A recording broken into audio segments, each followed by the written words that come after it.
Good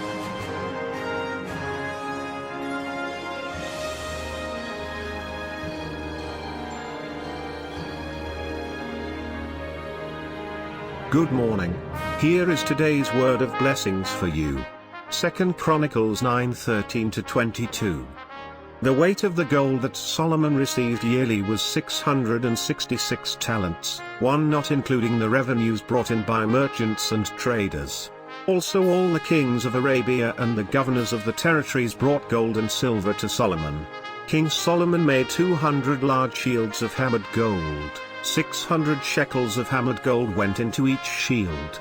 He also made 300 small shields of hammered gold, with 300 shekels of gold in each shield. The king put them in the palace of the Forest of Lebanon. Then the king made a great throne covered with ivory and overlaid with pure gold. The throne had 6 steps, and a footstool of gold was attached to it.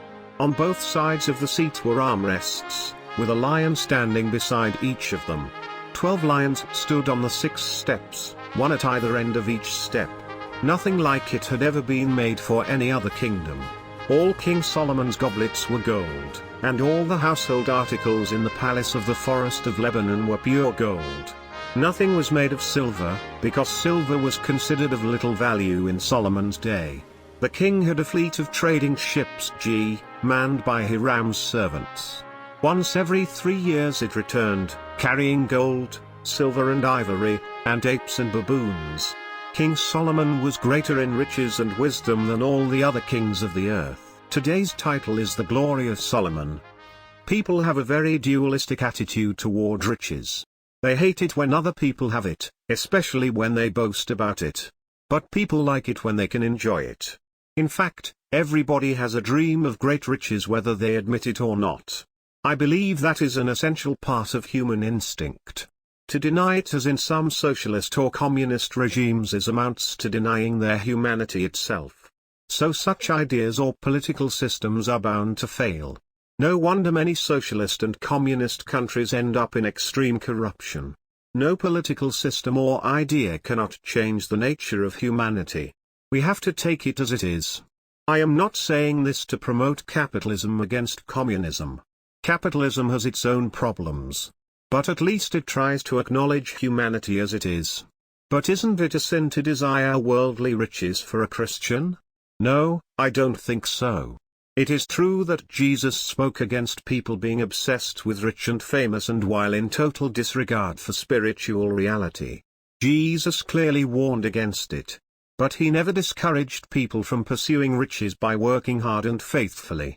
Rather, the whole Bible seems to take such pursuit of riches and glories as a natural part of human life, even though it should not be the sole or primary purpose of life. More often than not, such worldly riches and glory are given as gifts or blessings of God.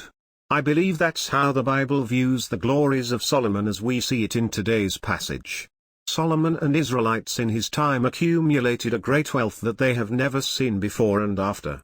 And if you have carefully followed the stories of David and Solomon, you can see that it came as a gift of God for their love and faithfulness to God. And it is the shadow of heavenly glories that we will all enjoy by God's grace. Of course, David and Solomon received greater spiritual blessings first.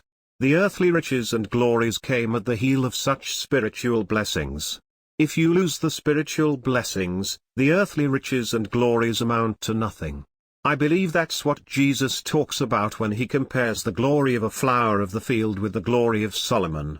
To be realistic, not many of us will be able to enjoy the riches and glories like Solomon. I pray, however, that my beloved people including you would enjoy it on earth as much as possible with an unequivocal priority on God and his kingdom like Solomon. May God richly bless you all.